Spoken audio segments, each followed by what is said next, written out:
Well, I'm back once again. This is my 14th video in the series that I've had of keeper cases, and today I think I'm going to make this my final one for a while. 14 in a row, that's every week for the last 14 weeks. I've been putting up a video on my keeper cases. Well, today I'm going to do something a little different. You know, as I learned flint knapping, of course I made a lot of, as you've seen, arrowheads and cutters and scrapers, but I also made knives, and one of the things I like to do with knives was to put them in a handle and sometimes a sheath. As you see, most of these do have sheaths, but let's start out with what I consider the oldest one here. I think I gotta check, see what the dates are here. This probably is my oldest knife. Now, I had only been knapping 5 years and self-taught when I made this. I mean, it's kind of cool. It's got serrations. It's tied on, and I'm not sure what I used in there for bonding. Probably was some sort of pine pitch. But I made this back in 1990, and it's a nice little knife. You know, fits the hand well. You could really do some cutting really good with this, and that was probably one of the earliest knives that I made and kept. I'll put that down there. Here's another one. This was 91. About as crude as you could get, but I like the way the blade flowed into the handle. Just a little guy, you know, just put that in your hand, just grab it with a couple fingers, and you could do some nice cutting with that. Very crude blade, but at that time, this was pretty good. Then I started getting into making knives with sheaths. I'm going to check this one here. I didn't put a date on that. Okay, excuse me. This one here I made in 1993, and I had got a hold of some good rawhide. That's just deer skin that hadn't gone past stretching and scraping, and it made good rawhide. So I made quite a few sheaths with that, but I also managed to make this one here, and this is the real deal. This is stone blade, whitetail antler handle, and a pine pitch resin with charcoal mixed into it to hold the blade into the handle. And it's still holding up pretty good, actually, after all these years. I mean, you figure this one here, 1993, well, that's 30 years old, and it's still holding strong. So let's put that one back. Now, I got a hold of some really nice obsidian, and I'm not sure how well this is going to show, but you can see there's banding in this one. Absolutely love this. And I made this knife, and I was pretty proud of it. Again, I tied it on with a imitation sinew, but as you notice closely here, I used a two-part epoxy to hold the blade in there, and I continue to do that today, and it really holds up well. And now I don't use just a shiny epoxy. I put bone dust in there, and that helps to dull down that shiny look and make it look a little more natural. Well, I started experimenting with carving, and I pretty much failed at that. This is my eagle knife. It's not so great, you know. Real crude attempt at carving an eagle's head, but I had a nice novaculite blade in there, and you can see that's kind of translucent. And that also is one of the early ones, because I used pine pitch resin here to hold this blade in the handle. So there's my one and only attempt at making a effigy style handle to match up with that blade. But I always liked this. You know, it's nothing really all that great. Guys today are making things so much nicer, but I was learning. Now this one here's got quite a story to it. Let's see, 93. That was a good year. I was really starting to figure out how to flint knap a little bit better. So I made this knife, of course, with a antler handle, and I used Onondaga chert for the blade. Now look at this. That's a much better looking knife right there, isn't it? And that's got some really nice pine pitch here holding it all together. Looks like it's dried out a little bit, and there might be some cracks in it, but all you got to do is heat it up a little bit, and that just kind of goos right down and glues it. But that's a really nice blade out of Onondaga chert. Now the sheath is something else. I had an old boot that I was getting ready to throw away. It was a leather boot, so I cut the top upper of the leather boot out, and I made this sheath, and I made the fringe and all that. And I thought, you know, that I had a pretty fancy knife there. So there's a look at that guy. That's an early one, 93. But I was getting better all the time.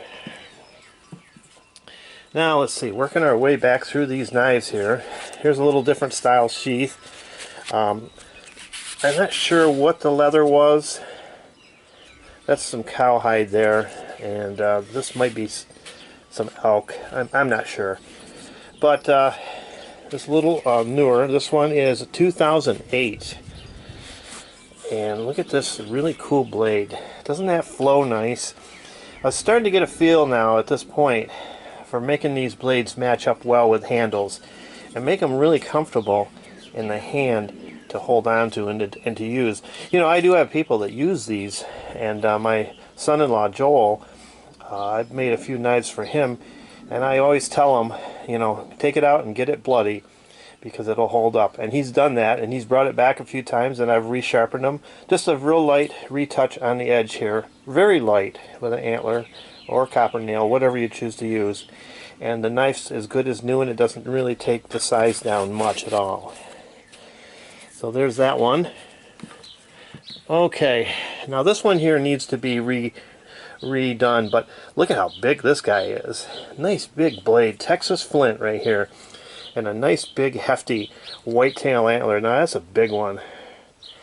And this one fits the hand. This is a very manly knife, and fits the hand well. I love the blade. It's got some real nice, I'm not sure how the camera will pick it up, but you can see the spirals in that. It was almost nodular. And let's see, I did this one back in 2000, so that's not too bad. I've been working on knives and making them for about 10 years at this point. So let's take a look at some of these other earlier ones here. This one I was pretty happy with. Kind of a nice sheath. I put a little arrowhead in there. I got some leather tools, and I had a arrowhead stamp, so I put that in all my sheaths now. But I like this thing. This has got a dagger-like look to it, and that again is Texas chert. Beautiful stuff. Really nice looking knife, long blade, and that would get the job done for sure. Handle matched up very well. Fits the hand just right. Very, very comfortable in the hand. And it fits this sheath beautifully. Let's see what else we got here. Okay, here's a newer one. I'll hold that one out just a little longer because I've got this one here. And I was just starting to try to figure out doing a little tooling on the leather and using different materials for handles. This is what I call my Egyptian knife. It's got that shape of an Egyptian blade. Kind of cool. Really feels well in the hand because it's kind of a heavier handle. It really holds well, and that one came out really well. And I've kept that for a while. Sometimes I get trading knives and things like that, and I end up wishing I hadn't parted with them. And these are ones that survived me doing all that. Now we're getting into more of my modern work. This is 2020. Real nice sheath. Finally got a hold of some good leather. I got it from a guy out in Montana where they make saddles, and they sell the cutoffs. So it's called an outfitters company, and I buy rolls of the cutoffs and I use it for these sheaths. But look at this here. Now this handle is made out of a wood that I call Jesus wood. And you're probably wondering, why would you call it that? Well, there's a tree down next to the church down the road, the UCC church, that was a giant sycamore that they cut down. And as I would walk the dog in the evening, I'd pick up pieces of this tree that they had left behind, bring it home, and I'd use it to make knife handles out of it. This is sycamore. It really looks nice. And look at this blade. Holy cow. That even amazes me when I see it. That is pretty. Beautiful piece of Flint Ridge chalcedony. This knife just falls right into your hand, and that is a beauty right there. And you'll notice that some of my later knives now have focused on quality of stone. And here's that the two-part epoxy with the bone dust in it, and you can see how that gives it a much nicer look instead of that real shiny clear epoxy. Okay, right next to that is another keeper. And I made this out of a piece of Osage orange that I had kicking around in my garage. And this one's got a pretty nice blade. It's got mahogany obsidian. And I've always loved that material. I just don't like working it because it cuts me every time I touch that stuff. All I got to do is look at it and I'm bleeding. So here's a nice knife made with a Osage orange handle and an obsidian blade. So those are some of the early ones, you know, or more recent, I should say. Let's take a look here at what we have here. 2022, I started really getting into knives. My sheaths started taking on a neat look. You know, they're really, I got a hold of some rivets and some all kinds of things and snaps. And this one here is another flint ridge knife, and it's just neat. Look at the banding in this. That's just a gorgeous stone right there. And fortunately it worked really well for me, and we made this knife to, you know, the stone cooperated quite well.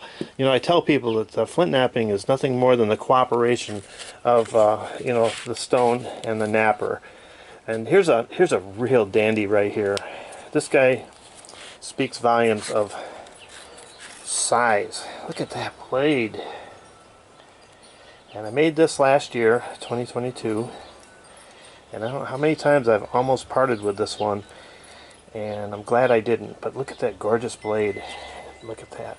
That's a handful of knife right there. And it fits the sheath very well and snaps up.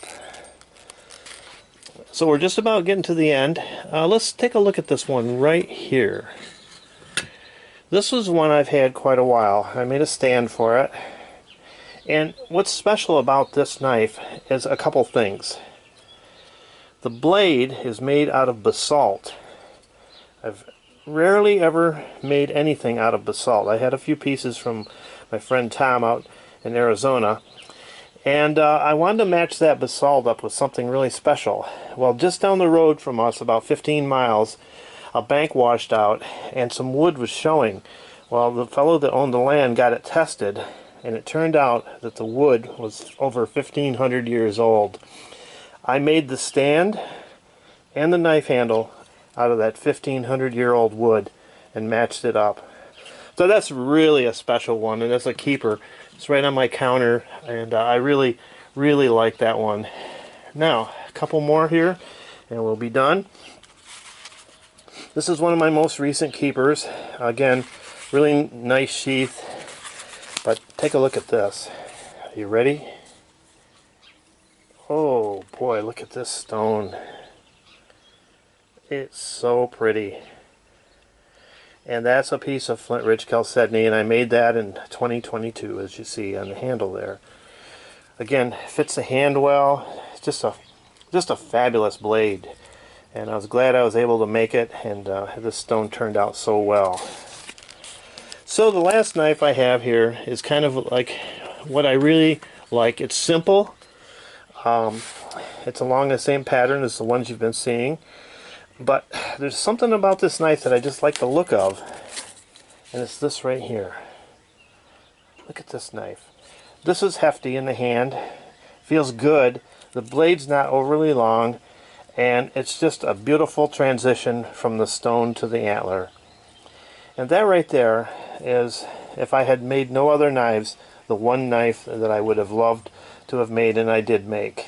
So that's a look at my last video here on my keepers, and I hope you enjoyed this, because these knives are very special to me, and making these over the years has been a fun part of flint knapping. Oh, there's some more fire whistle.